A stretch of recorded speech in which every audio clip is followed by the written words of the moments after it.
Boa noite, irmãos. Nós estamos aqui mais uma vez para a nossa devocional dessa noite. E eu quero meditar com os irmãos hoje num texto muito conhecido da Palavra de Deus, mas que tem lições assim grandiosas para nós. Lá em Lucas 5, nós vamos ler os versículos de 4 a 11. É a história da pesca maravilhosa. Uma das primeiras histórias que as crianças aprendem na igreja, né? Quando nós cantamos lá Pedro, Tiago e João no barquinho no mar da Galileia. Mas é uma história grandiosa que fala do imenso poder do nosso Deus. Lucas 5, versículos de 4 a 11. Diz assim a palavra do Senhor. E quando ele terminou de falar, disse a Simão: velejai para o profundo e lançai as redes para um arrastão. E respondendo Simão, disse-lhe: Mestre, nós trabalhamos toda a noite e nada apanhamos, mas sobre a tua palavra eu lançarei a rede. E fazendo isso, eles pegaram uma grande quantidade de peixes e a rede se rompia. E eles acenaram aos seus companheiros que estavam no outro barco para virem ajudá-los. E eles vieram e encheram ambos os barcos a ponto de começarem a afundar. E vendo Simão Pedro, caiu de joelhos diante de Jesus, dizendo: afasta-te de mim, Senhor, porque eu sou um homem pecador. Pois ele estava admirado, e todos os que estavam com ele, diante do arrastão de peixes que tinham feito. E assim também estavam Tiago e João, filhos de Zebedeu, que eram sócios de Simão. E disse Jesus a Simão: não temas, de agora em diante tu pescarás homens. E levando seus barcos para a terra, eles abandonaram tudo e o seguiram. Amém? Irmãos, nesses versículos da palavra do Senhor, nós vimos uma experiência pessoal que os discípulos Pedro, Tiago e João tiveram com Jesus. Quando eles foram então chamados para serem discípulos do Senhor Jesus. Eles estavam lá no mar da Galileia, também chamado Lago de Genezaré ou Mar de Tiberíades, e quando Jesus então se aproximou, Jesus então estava com uma grande multidão e ele então pede para que Pedro empreste o barco dele para que ele possa então ensinar aquela multidão. E Jesus senta-se no barco de Pedro e começa a ensinar a multidão. Pedro já conhecia Jesus, Jesus já tinha curado a sogra dele, isso foi no momento anterior a esse momento. Então Jesus ensina a multidão e quando ele termina de ensinar, ele se dirige então àqueles homens e fala assim: olha, peguem as redes de vocês e vão ali até mais adiante no profundo, joguem a rede para um arrastão. E Pedro então disse: Senhor, nós pescamos a noite inteira e nós não pegamos nada. Mas se o Senhor está mandando, nós vamos fazer. Então Pedro vai e joga as suas redes, né? E aqueles homens então ficam admirados porque eles nunca tinham visto tanto peixe, muito menos pescado tanto peixe, tanto que as redes se rompiam, os barcos não cabiam, e eles então ficam maravilhados com o poder de Deus e eles dizem: Senhor, afasta-se de nós, Pedro fala para Jesus, porque eu sou um homem pecador, eu não mereço, eu não posso ficar nem perto. E ele diz: a partir de hoje vocês serão pescadores de homens. A gente pode tirar muitas lições dessa história toda, mas eu quero compartilhar 2 lições com os irmãos nessa noite, que falam sobre método e sobre resultado. A primeira lição é o seguinte: todas as ações de Jesus seguiam um método, e Deus ainda age assim, ele ainda faz assim. A Bíblia nos diz que Deus não é Deus de confusão. A Bíblia diz que as coisas de Deus, elas são organizadas e ordenadas. Deus tem um começo, meio e fim para cada coisa e um método de fazer cada coisa. Ele não age de acordo com o momento, com o impulso do momento ou com a emoção do momento. Deus tem um método que traz um resultado. Só se pesca peixe como? Só se pega peixe como? Pescando.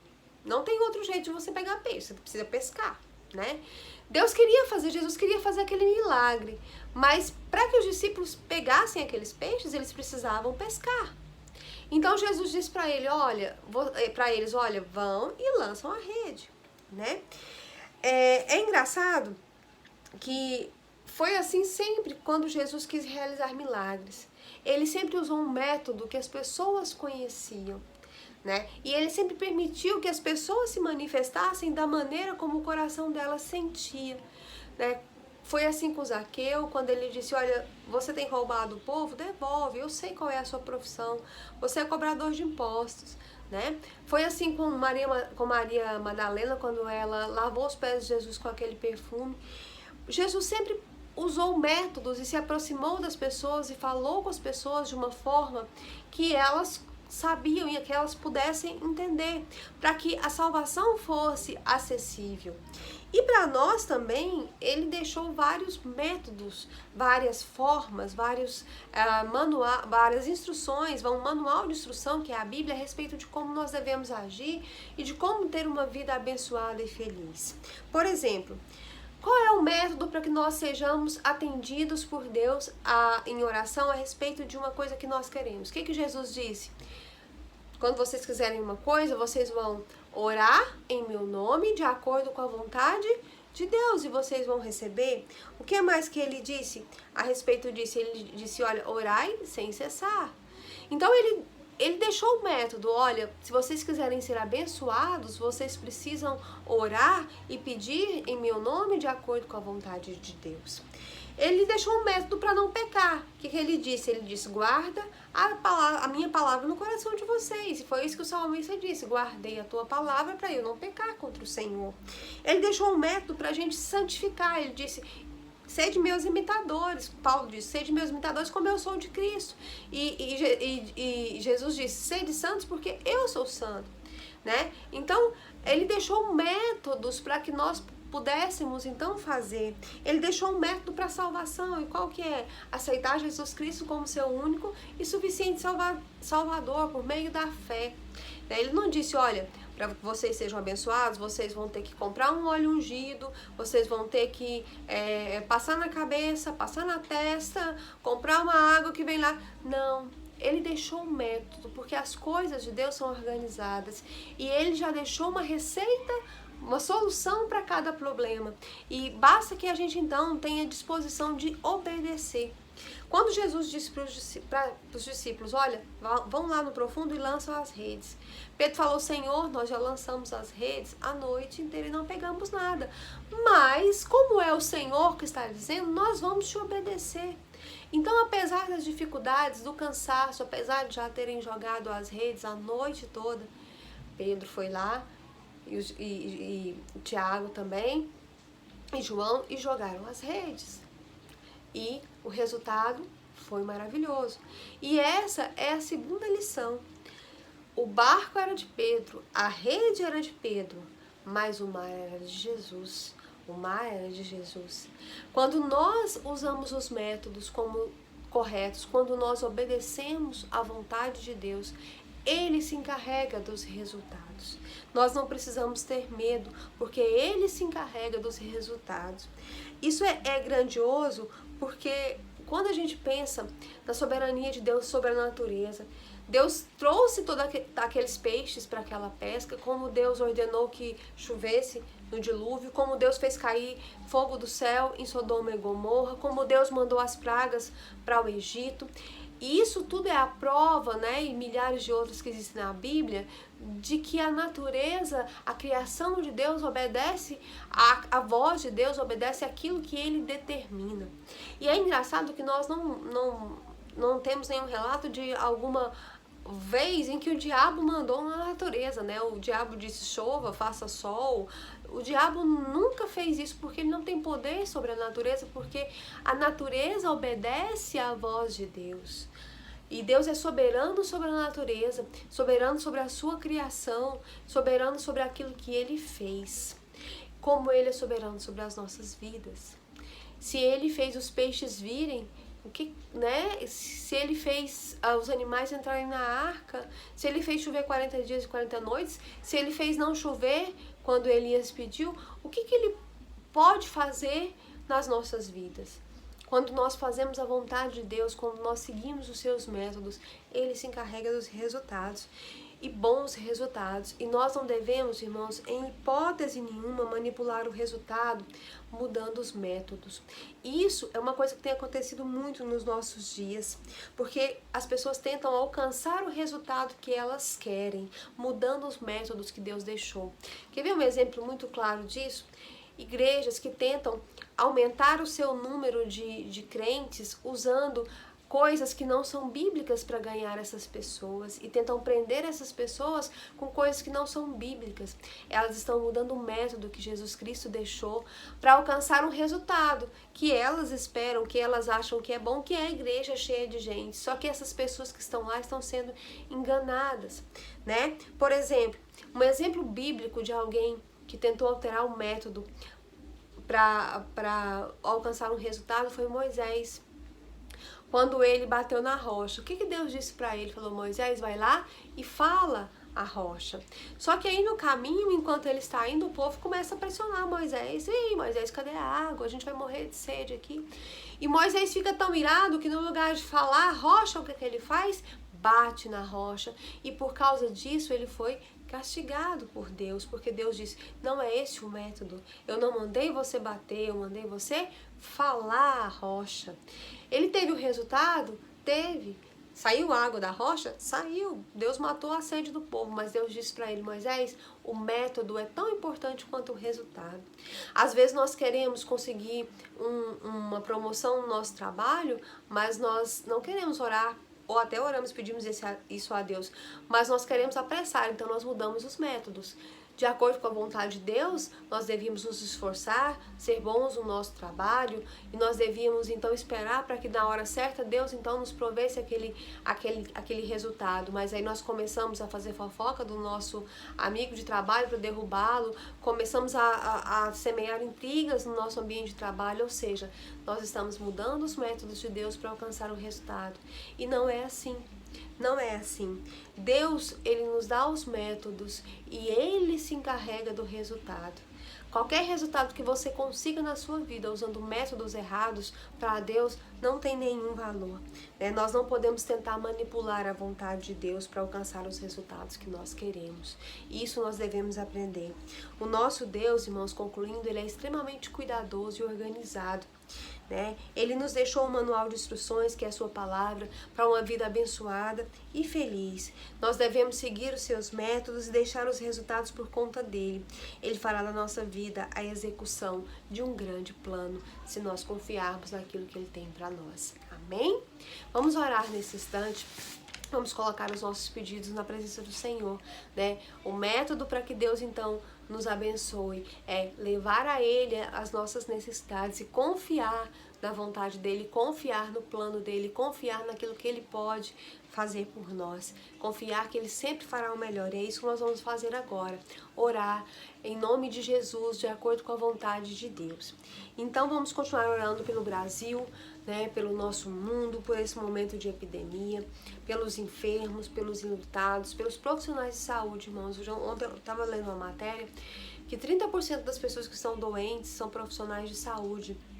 Vamos então clamar a misericórdia de Deus sobre essas pessoas. Também os nossos irmãos que estão idosos, que estão enfermos, né? A irmã Conceição não está bem de saúde, vamos orar por ela, além dos nossos outros irmãos da igreja que já tem mais idade, né? A Cris também está doente, a Cristiane, vamos pedir por ela. Vamos pedir pela a Miriam Ginu, amiga da irmã Lucineide, também pela Miriam e Maria de Goianira, para que Deus esteja abençoando a cada um. Nós temos também lá em Poral, o Rosironha Cidinha, que sempre tem participado conosco. O filho deles, o Juan, teve um acidente de trabalho e cortou seriamente o dedo, a mão.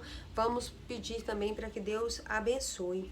A Regina, irmã da Leila, vamos sempre lembrar de orar por ela, está fazendo um tratamento de câncer. Pelos nossos irmãos e amigos que estão com coronavírus, hoje nós tivemos uma boa notícia do pastor Sócrates, vamos continuar orando. Também a Fátima Claudino, amiga da irmã Maria de Fátima, que também tem se recuperado, graças a Deus por isso, vamos continuar orando.